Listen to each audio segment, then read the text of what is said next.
अखण्डमण्डलाकारम्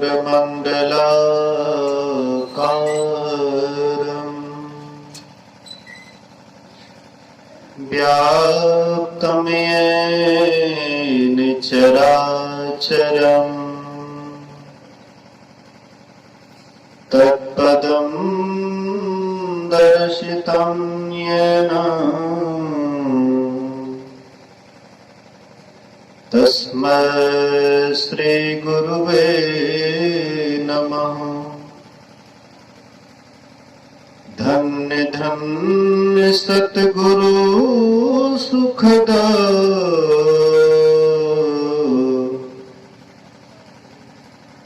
महिमा कही ना जाए।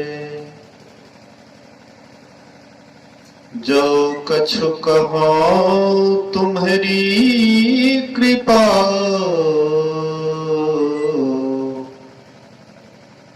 मौतें कछु न बसाए। सर्वत्र सर्वदा वर्तमान सद्गुरु महाराज जी के पावन चरणों में कोटि कोटि नमन। उपस्थित मंचासन गुरुजन, धर्म प्रेमी सत्संगी बंधुओं, पूजनीया माताओं तथा भक्तिमती बहनों,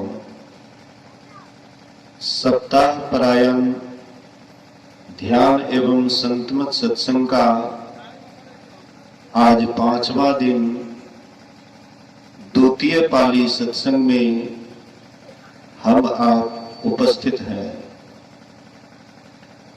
श्रवण कर रहे थे सुंदर कांड से।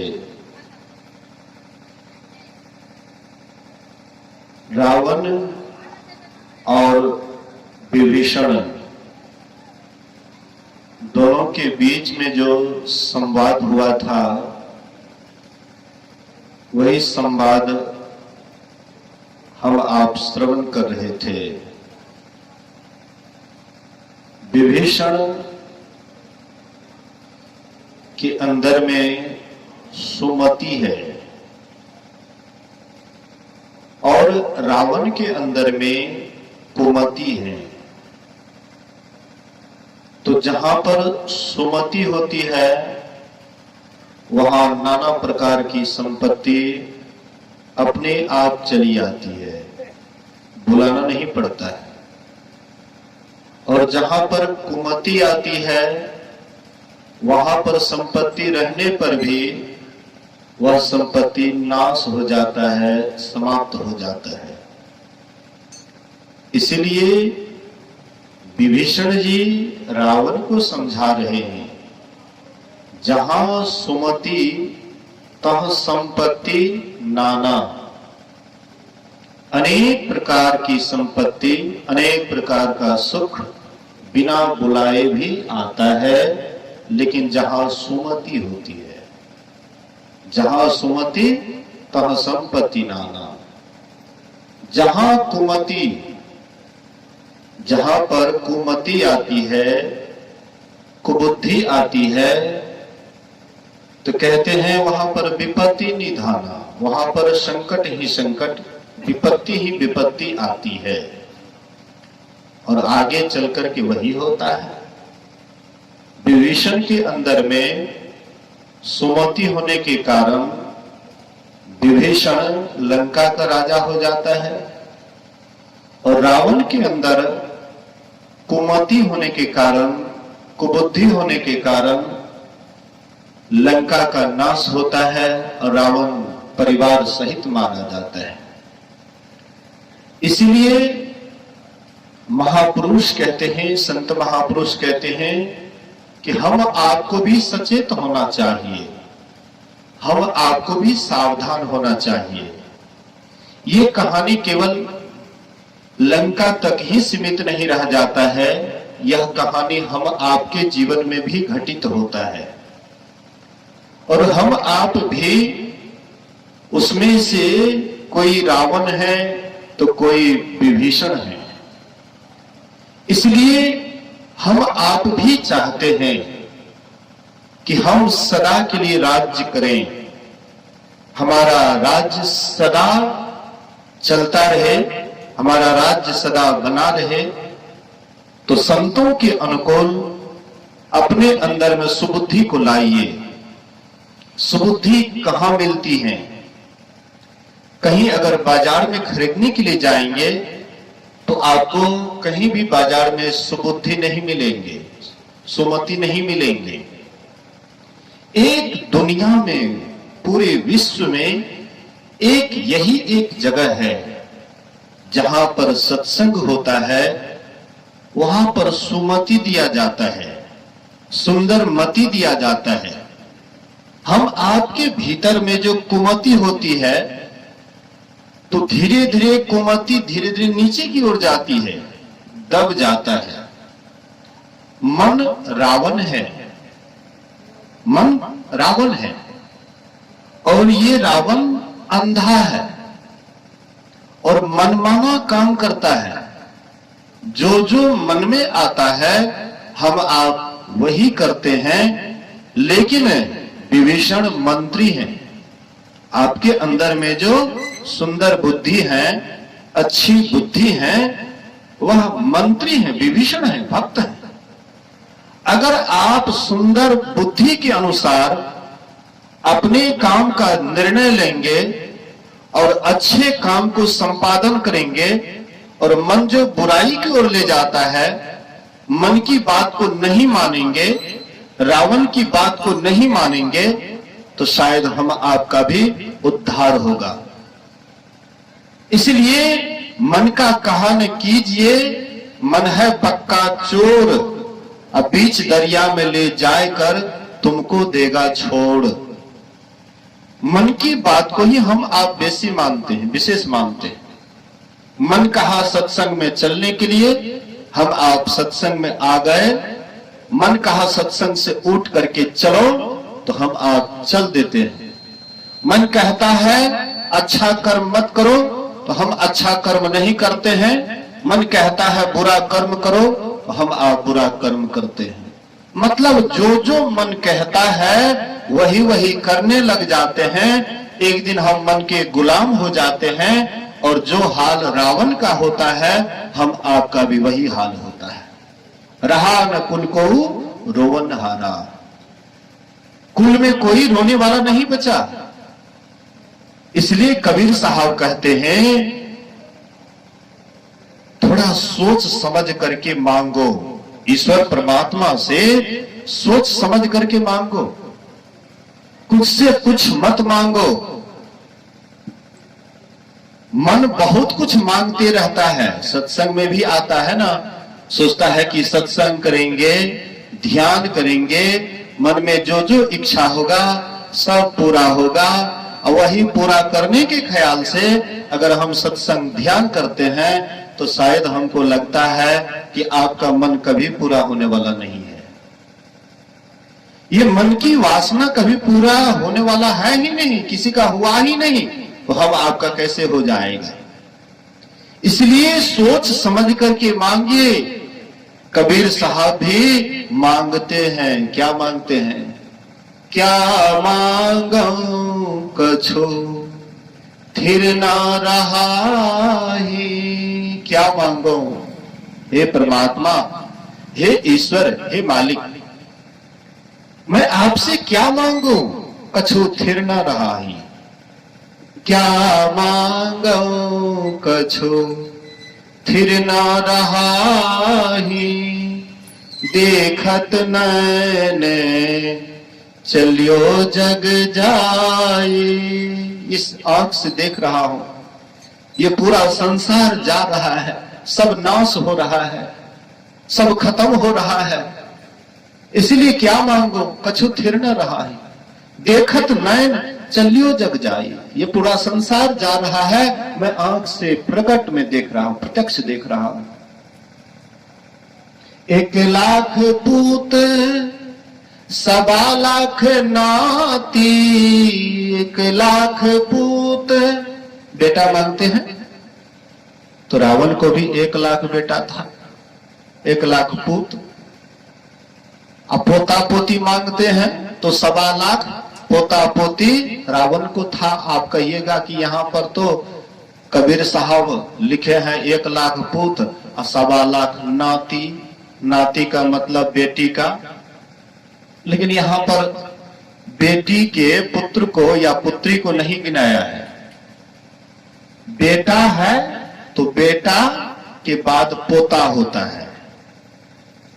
आप बनारस तरफ जाएंगे तो जैसे हम आप अपने बेटे के लड़का लड़की को पोता पोती कहते हैं, बनारस तरफ पोता पोती को नाती नतिनी कहते हैं। जगह जगह का भाषा होता है। तो कबीर साहब भी तो काशी में ही रहने वाले खास करके थे, इसलिए वहां के नागरिक भाषा में कबीर साहब बोलते हैं रावण के संबंध में 1,00,000 पुत्र और 1,25,00,000 नाती, लेकिन तारावन घर दिया न बाती। एक दीपक जलाने वाला भी नहीं बचा। अब विचार कीजिए, रावण के पास कोई चीज की कमी थी? सोने के महल, रुपए के छाजा, सोने के महल, रुपए के छाजा, छोड़े चले नगरी के राजा, छोड़े चले नगरी के राजा। क्या मांगो कछु फिर न रहाही, देखत नैन चलियो जग जाई। सोने के महल, रुपए के छाजा, सोना ही सोना, और चारों तरफ से समुद्र के बीच में ही टापू में ही बसा हुआ था। बहुत सुंदर नगरी था, लेकिन उनके अंदर कुबुद्धि होने के कारण, अधिक वासना होने के कारण, अधिक इच्छा होने के कारण सब कुछ नाश हो गया, सब कुछ समाप्त हो गया। इसलिए कबीर साहब कहते हैं थोड़ा सोच लो, समझ लो और समझ बूझ करके मांगो। मन माना जो मन में आवे वही मत मांगो।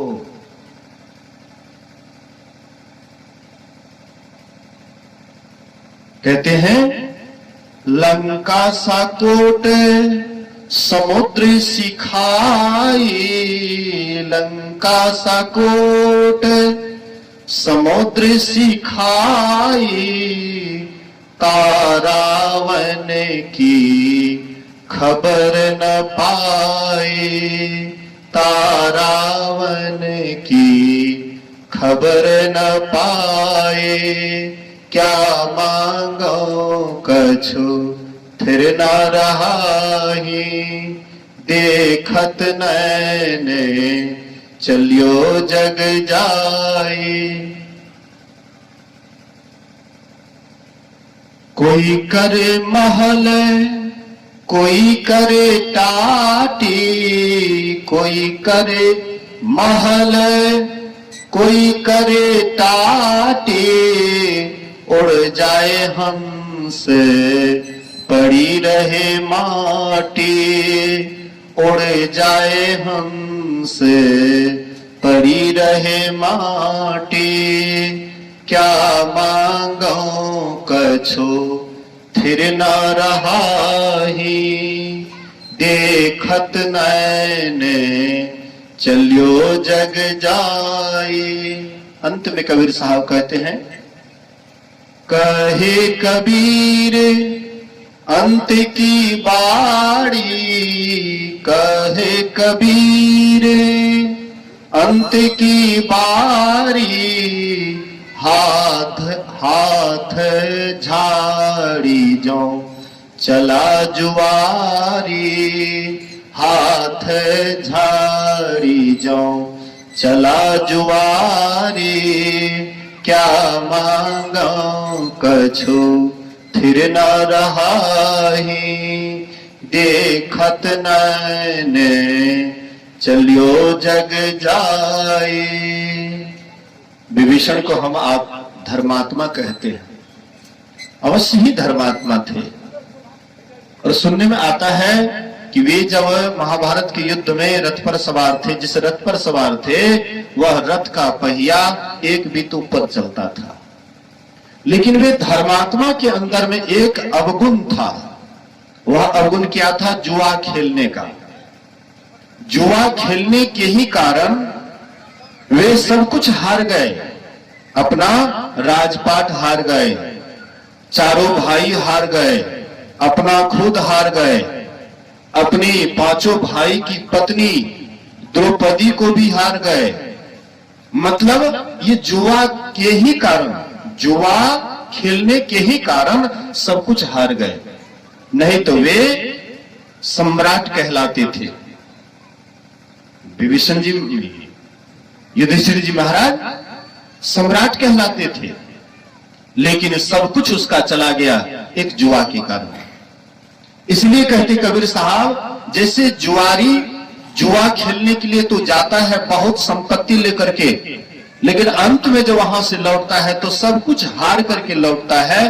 कहते इसी तरह से तुम भी संसार में आए हो और संसार की विषय वासना के तरफ, ईश्वर परमात्मा से विषय वासना के लिए अगर तुम मांगते हो तो कहते हैं कि इसी तरह से तुम भी वह जुआरी की तरह सब कुछ छोड़ करके यहां से चले जाओगे, कुछ भी हाथ नहीं लगेगा। इसलिए कबीर साहब दूसरी जगह कहते हैं, ऐसी दीवानी दुनिया भक्ति भाव नहीं बुझे जी। ये संसार बड़ी दीवानी है, संसार के पीछे हम आप बड़े दीवाने हैं। कहते हैं ऐसी दीवानी दुनिया भक्ति भाव नहीं बुझे जी।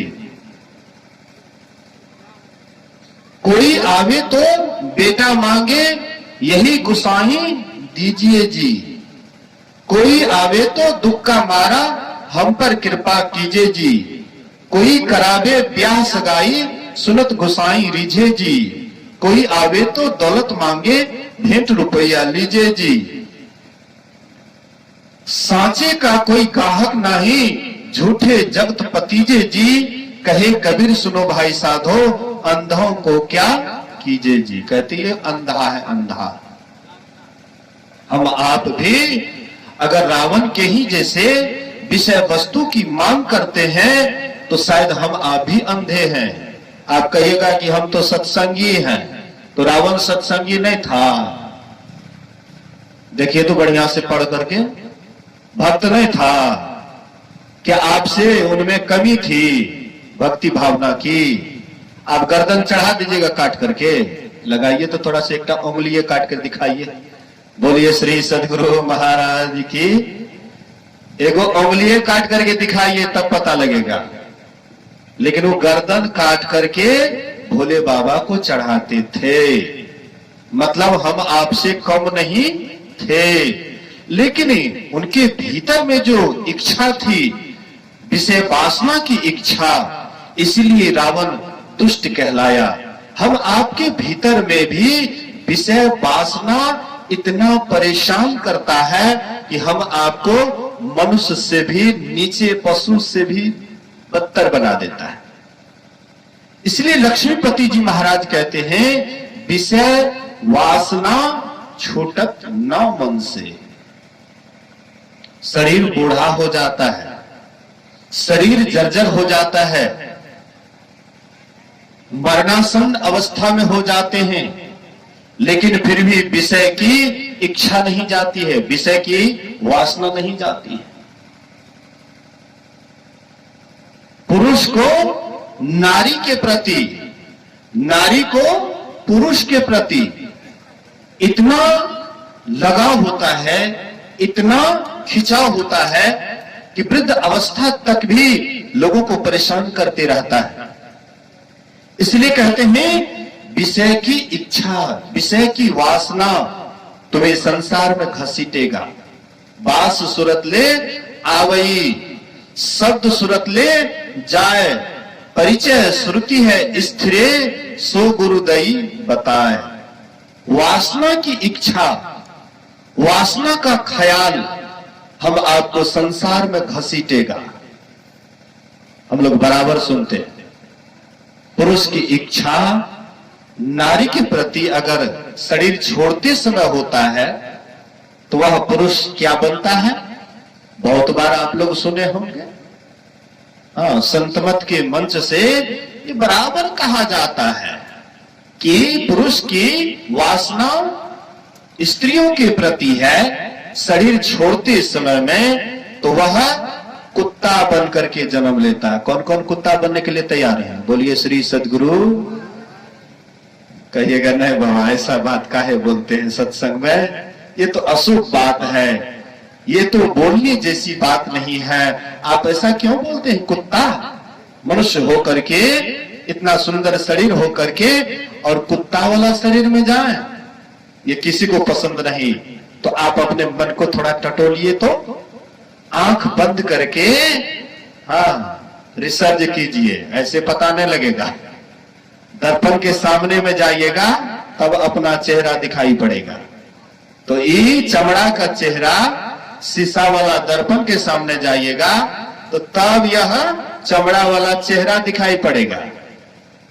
और असली चेहरा आपके भीतर में क्या चल रहा है, आपके अंदर में कौन सी वासना आपको घसीट रहा है, जब ध्यान रूपी आईना के सामने रहिएगा, बैठिएगा, तब आपको पता लगेगा कि ध्यान करते समय में मन का खिंचाव किधर होता है।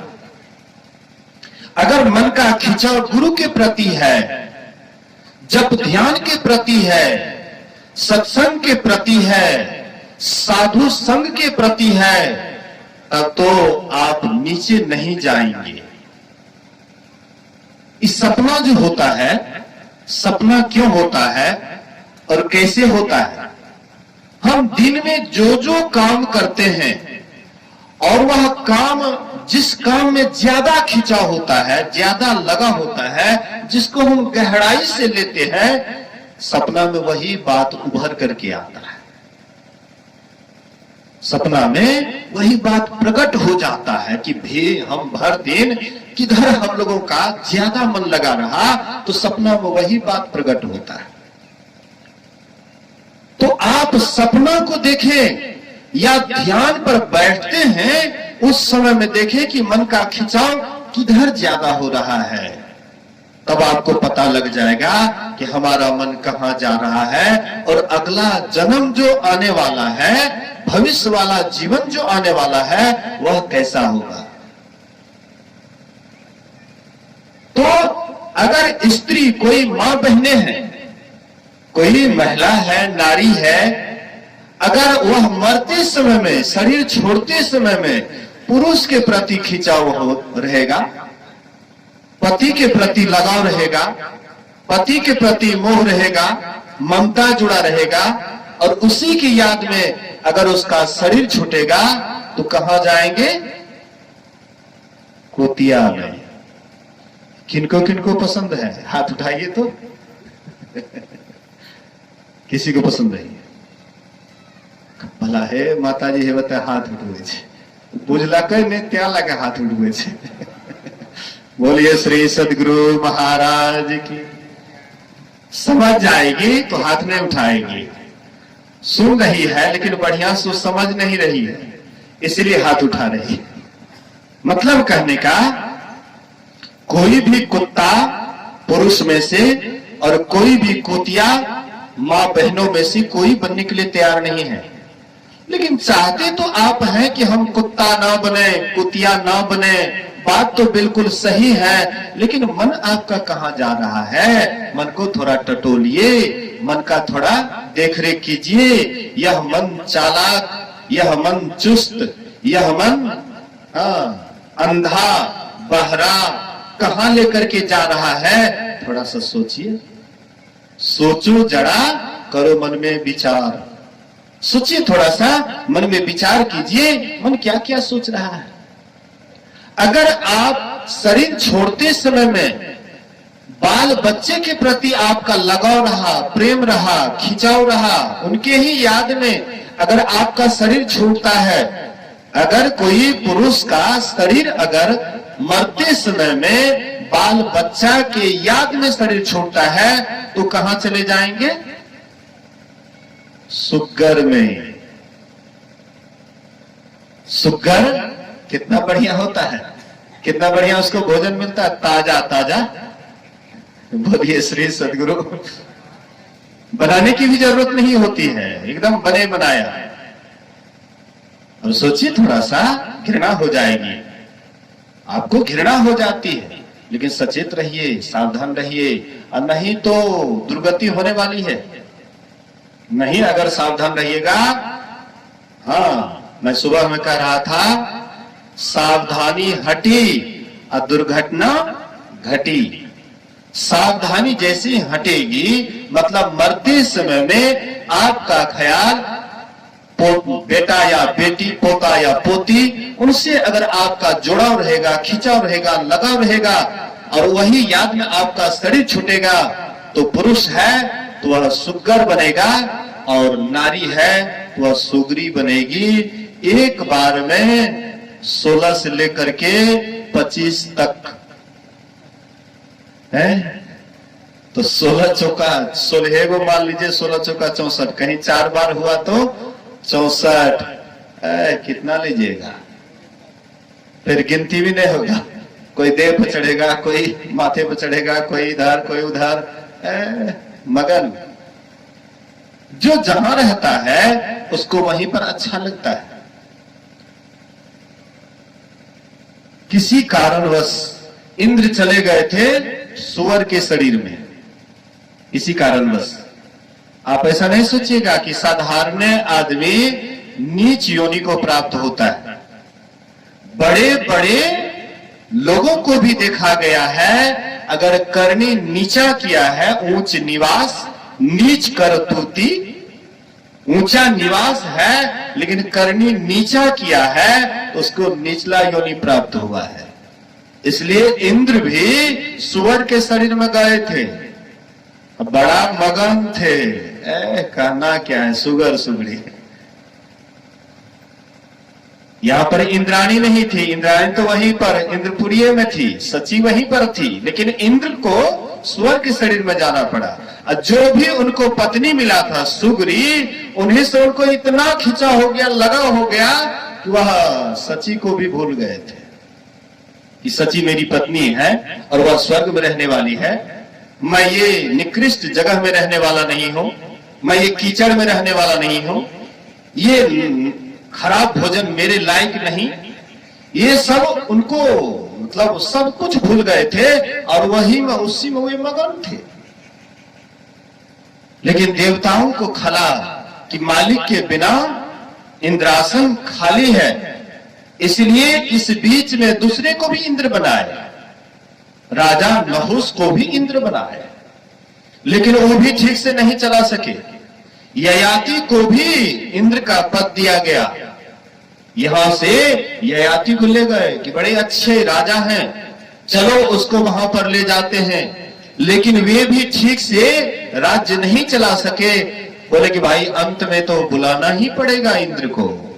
लेकिन इंद्र तो पूरा मगन है अपने परिवार के साथ। देखिए ना कितना बाल बच्चा है, एकदम मगन है, तो कैसे उसको बुलाया जाए?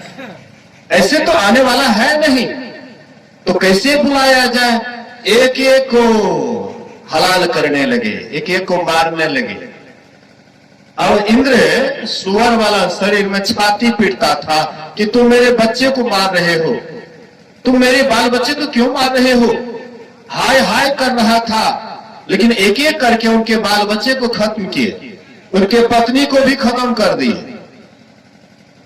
हम आप भी बकरा बकरी को खत्म करते हैं, अपना बेटा के मुंडन और दूसर बेटा के संपिंडन, लोग ऐसा करते हैं। अपना बेटा का मुंडन, ठाकुर जी बढ़िया से बाल बनाइएगा, कहीं खूर न लग जाए, बच्चे के सिर से खून नहीं बहना चाहिए, बढ़िया से खून चलाइएगा। और दूसरे बच्चे के लिए उधर तलवार एकदम तेज कर रहा है काटने के लिए, ये कैसी व्यवस्था है? आप कहिएगा कि वह देवी देवता जो करते थे, उनके बाल बच्चे को मारते थे, तो समरथ को नहीं दोष गसाई, रवि पावक सुरसरी की नाई। जो समर्थवान होता है वो मारने का उनके पास में क्षमता था, तो जिलाने की भी उनके पास क्षमता था। वे मारने के लिए जानते थे तो जिलाने के लिए भी जानते थे। क्या आप जिला सकते हैं? नहीं जिला सकते हैं, इसलिए मारने का हक नहीं है। बुरा किसी का कर न सको तो, भला किसी का कर न सको तो बुरा किसी का मत करना। फूल नहीं बन सकते तो तुम कांटे बनकर मत रहना। इसलिए एक एक बच्चा का कत्ल किए और ये छाती पीट रहे हैं। उसके बाद इंद्र का जो शरीर था शुगर वाला, इसको भी कत्ल किए।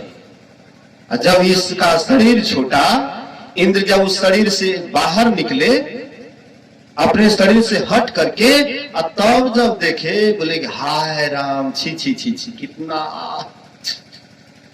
कहां पर मैं चला गया था, कितना निकृष्ट शरीर में चला गया था, बेकार था।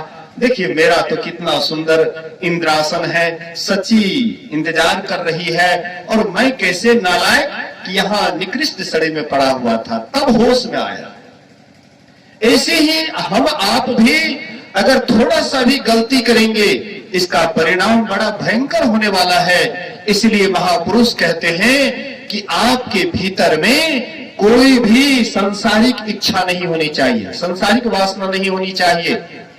अगर आपके अंदर में कोई वासना भी हो तो साधु संत की वासना जाघट पूरी होए। जिनके अंदर में साधु संतों की वासना होती है, सत्संग से प्रेम होता है, सत्संग से लगाव होता है, सद्गुरु से प्रेम होता है, सद्गुरु से लगाव होता है, तो उनको मनुष्य शरीर निश्चित मिलता है और अंत में मोक्ष भी मिल जाता है। इसलिए कहते हैं विषय वासना छूटत न मन से, नाहक नर बैराग करे। ये मनुष्य इसीलिए बैरागी नहीं बनता है। एक बार नारद बाबा भगवान विष्णु से बोले, बोलिए श्री सद्गुरु महाराज की।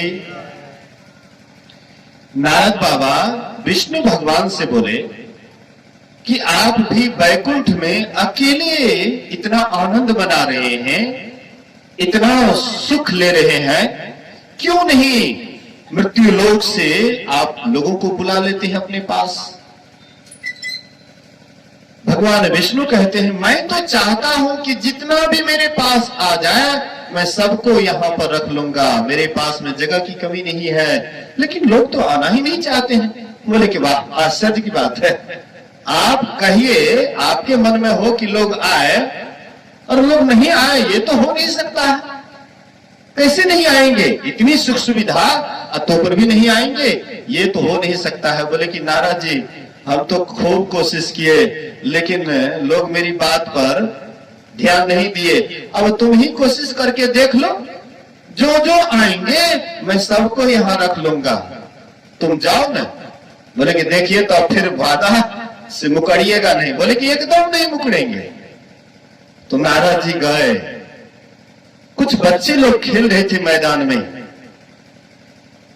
क्रिकेट खेल रहे थे। तो नारद बाबा गए, बोले कि बच्चा सुनो सुनो सुनो, वो क्या बात है बाबा जी? अरे वैकुंठ में बहुत सुख सुविधा है, बहुत सुख सुविधा है। यहाँ पर तो परिश्रम करके तुम्हें सुख सुविधा मिलती है, लेकिन वहां पर बिना परिश्रम के ही सारी सुख सुविधा भरा पड़ा है। चलो तो वैकुंठ, भगवान बुलाए हैं।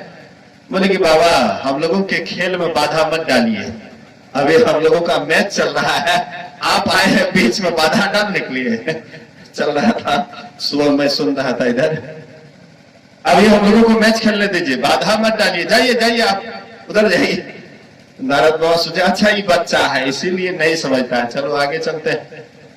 आगे गए, कुछ सयाने लोग, युवक लोग थे, उनके पास गए और बोले कि अरे जी सुनो सुनो सुनो। बोले क्या बात है?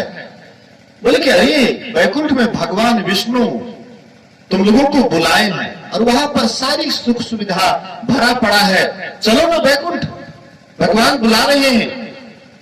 बोले कि हाँ हाँ सुने हैं कि वैकुंठ भी कुछ चीज होता है, लेकिन अभी हम युवक हैं, अभी हम संसार का कोई आनंद नहीं देखे, अभी हम शादी विवाह करेंगे, संसार का आनंद लुटेंगे, बाद में सोचेंगे हाँ कि वैकुंठ भी चलना है, बाद में सोचेंगे, अभी हम लोगों को संसार का आनंद लुटने दीजिए।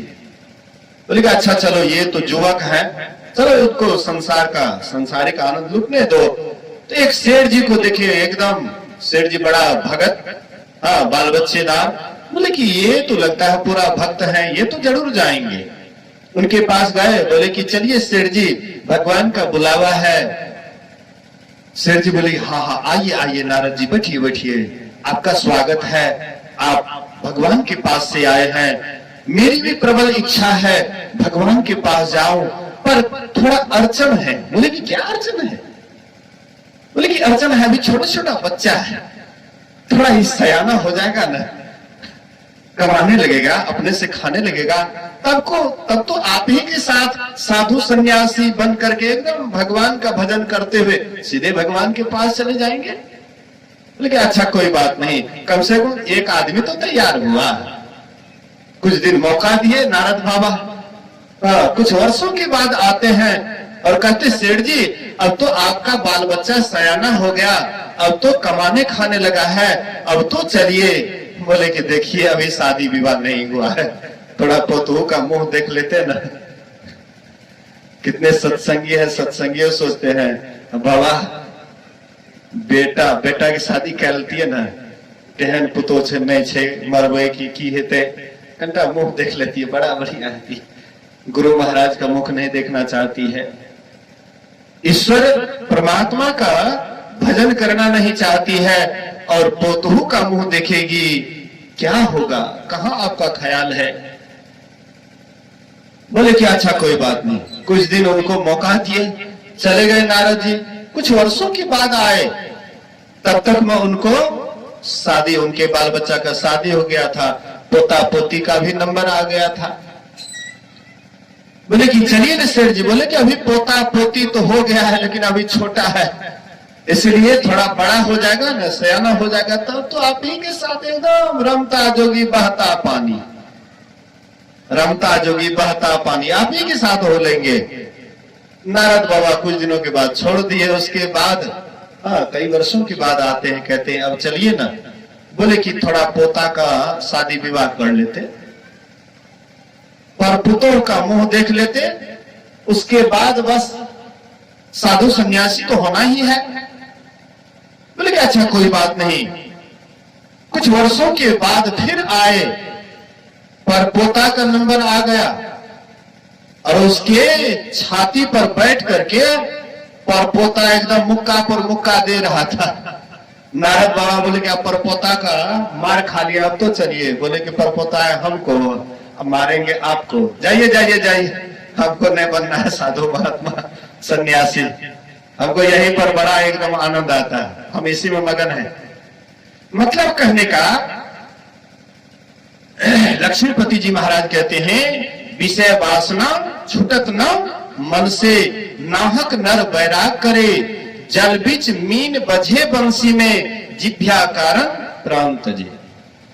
मछली पानी में रहती है, आराम से पानी में रहती है, बड़ा आनंद मग्न रहती है, उनको संतान भी होता है मछली को पानी में, वो भी एकदम मगन रहती है। लेकिन थोड़ा सा जिभ्या लालच, जिभ्या पतला होने के कारण जब लोग बंसी में बोर दे करके नीचे देते हैं, ऊपर में तरेला होता है, वो तैरते रहता है। जैसे ही मछली देखती है बोर, लगता है बड़ा स्वादिष्ट, इसलिए दौड़ती है खाने के लिए, और बंसी को पकड़ करके नीचे की तरफ लेकर के जाती है। तरेला जैसे ही डूबने लग जाता है, ऊपर वाला समझ जाता है कि इसमें फंस गया। जोर से खींचते हैं, उसका गलफर छेदते हुए बाहर निकल जाता है, मछली का प्राण अंत हो जाता है। हाँ, इसीलिए कहते हैं जिभ्या कारण विषय वासना छुटत न मन से, नाहक नर बैराग करे, जल बीच मीन बझे बंसी में, जिभ्या कारण प्राण तजे, सो रचना बस कियो न जोगी, नाहक इंद्री साध मरे। 70-75 वर्ष का हम आप हो जाते हैं, लेकिन जिभ्या का चटोरापन नहीं जाता है।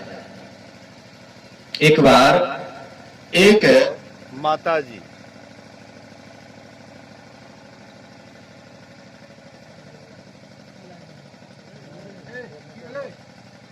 बोलिए श्री सद्गुरु।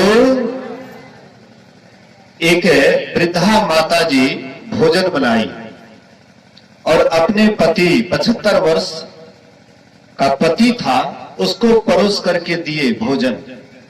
जैसे एक कोर खाए, बोले कि अरे नमक नहीं दी, नमक भूल गई क्या, अच्छा नहीं लगता है। तो वह माता जी बोलती है कि 75 वर्ष के बूढ़े हो गए, लेकिन अभी तक आपके जी का चटोरापन नहीं गया। मतलब उम्र से हम आवृत्त हो जाते हैं, लेकिन जिभ्या का चटोरापन नहीं जाता, स्वाद खोजते रहते हैं। स्वाद भी 3 तरह का होता है, सात्विक स्वाद, राजसी स्वाद, तामसी स्वाद। जो जैसे व्यक्ति होते हैं उस तरह का स्वाद खोजता है। इसलिए महापुरुष कहते इससे ऊपर उठिए, जिभ्या की लालच में इतना नीचे मत गिर जाइए कि जो नहीं खाने योग्य वह भी खाने लगिए और वृद्धावस्था तक खाते रहिए। ऐसा मत कीजिए, क्योंकि एक जिभ्या के कारण मछली का प्राण अंत हो जाता है। इसलिए आपका भी जिभ्या उसी की तरह चटोरापन खोज रहा है, आपका भी वही हाल होगा। वन में रहत मृगांग शिवासर, ना काहू से दोष करे, सो मुरली धुन सुनन कारण, व्याधा बाण से प्राण हरे। वन में रहती है मृगा, जिसको हिरण कहते हैं।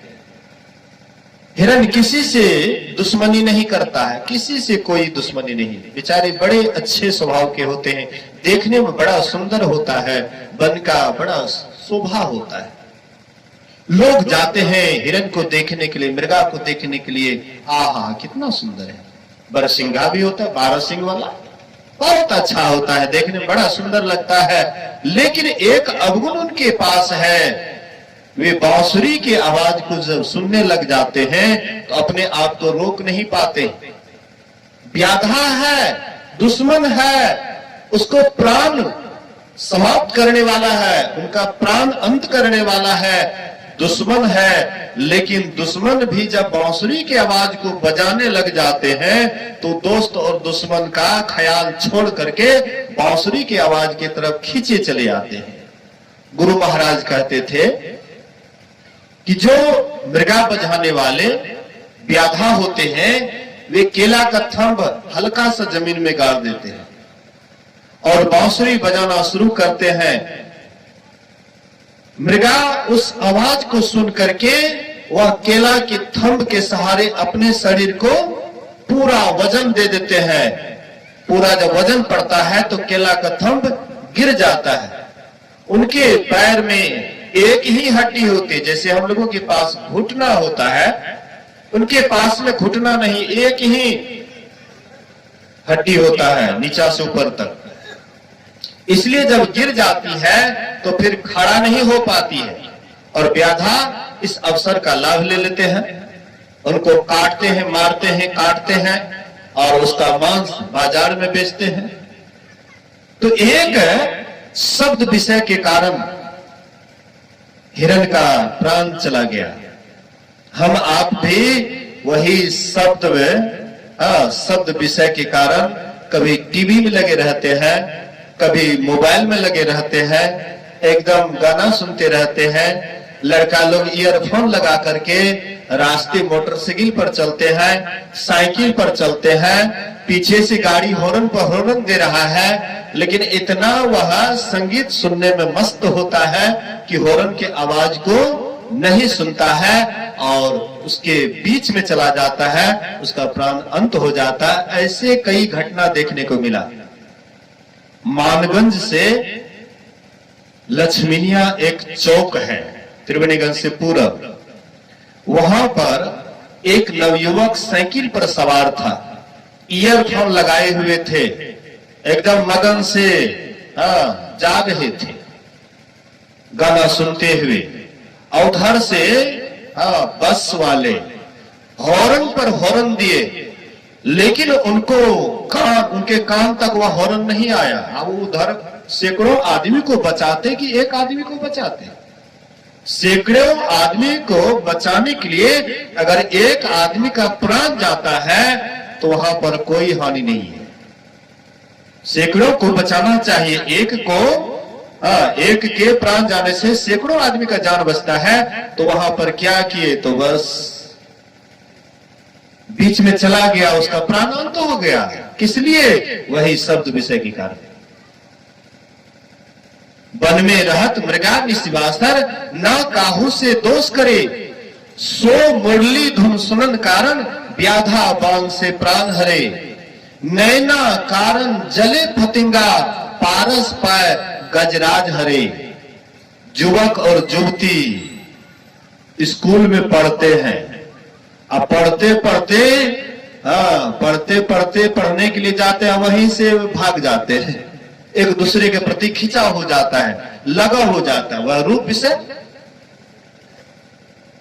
लड़का लड़की को खींचते हैं, लड़की लड़का को खींचते हैं और उस आकर्षण में पड़ जाता है और दोनों स्कूल से भाग जाता है। नैना कारण जले पतिंगा, पारस पाए गजराज हरे। स्पर्श सुख के कारण हाथी हथनी के बस में पड़ता है।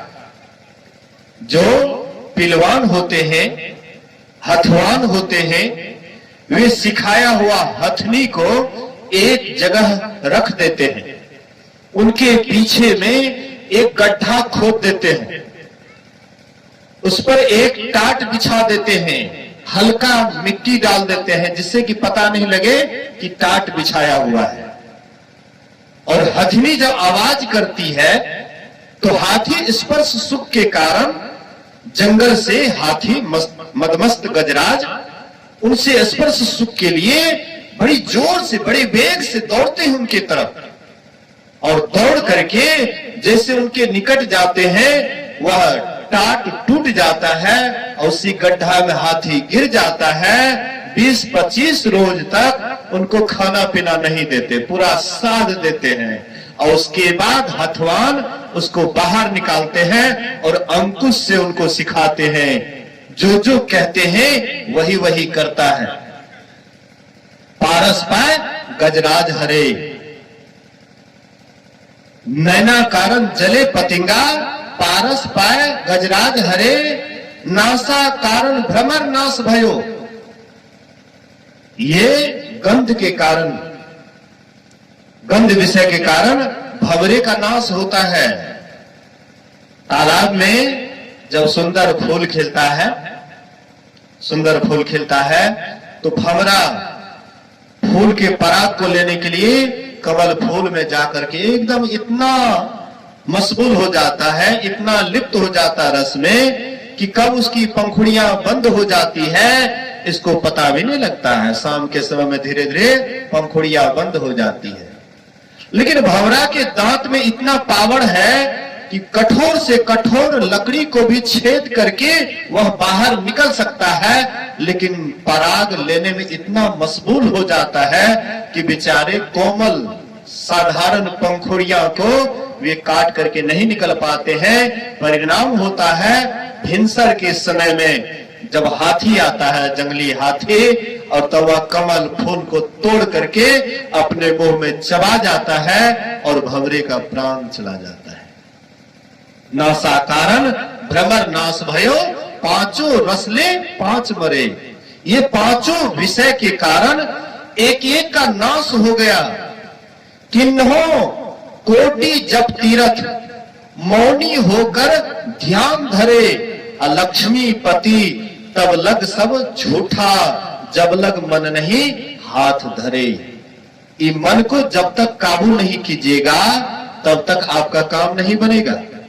इसलिए गोस्वामी तुलसीदास जी महाराज कहते हैं, एक व्याधि बस नर मरहि, ये असाधि बहु व्याधि पीड़हि, संतत जीव कह सो किमि लहई समाधि। एक व्याधि के बस हो करके एक एक जीव का प्राण चला जाता है, एक एक मनुष्य का जान चला जाता है। ये अनेक व्याधि एक साथ जो हमारे अंदर में है, वो जो दिन रात हमें पीड़ा दे रहे हैं, कैसे हमारी समाधि लगेगी, कैसे हमारा ध्यान बनेगा, कैसे हम साधना में प्रगति करेंगे। इसलिए महापुरुष कहते हैं, संत महापुरुष कहते हैं, इसके लिए साधना करना चाहिए, ध्यान करना चाहिए, मन को एक ओर लगाना चाहिए। मन को एक ओर कैसे लगाएंगे? एक ओरता क्या है? गुरु महाराज कहते हैं, एक बिंदुता दूरबीन हो, दूरबीन क्या करे, पिंड में ब्रह्मांड दरस हो, बाहर में क्या फिरे। एक बिंदुता दूरबीन हो, दूरबीन क्या करे, पिंड में ब्रह्मांड दरस हो, बाहर में क्या फिरे। बाहर में कहां फिर रहे हो, बाहर में कहां दौड़ रहे हो। खोजते फिरते बहुत से इस जगत में, जा बजा अंतर के अंतिम तह के रहबिन, कोई उसे पाता नहीं। बिन दया संतन की में ही, जानना इस राह को, हुआ नहीं होता नहीं, वो होनहारा है नहीं। इसलिए अंतर के अंतिम तह में गुरु है, मन पता पाता नहीं। अपने भीतर में चलेंगे तब अपने आप का पहचान होगा, गुरु का पहचान होगा, परमात्मा का पहचान होगा। ये तीनों तीन नहीं रहेंगे तब एक ही हो जाएंगे। हम प्रभु प्रभु हम एक ही होई, द्वंद्व अरुद्वैत रहे नहीं कोई। मैं ही ऐसी आरती की जाए, भगवह जन्म बहुरण्य ली जाए। ये सारी बात को सुनिए, समझिए, जीवन में उतारिए। मैं एक भजन को थोड़ा सा सुनाया, एक बिंदुता दूरबीन हो, दूरबीन क्या करे। आइए हम लोग अंतिम में, गायक उदास हो जाता है अंतिम में, सुबह में आरती बोले करने के लिए सुबह बाबा तो नहीं किए, हमको लगा कि शायद कुछ दुख हो गया होगा।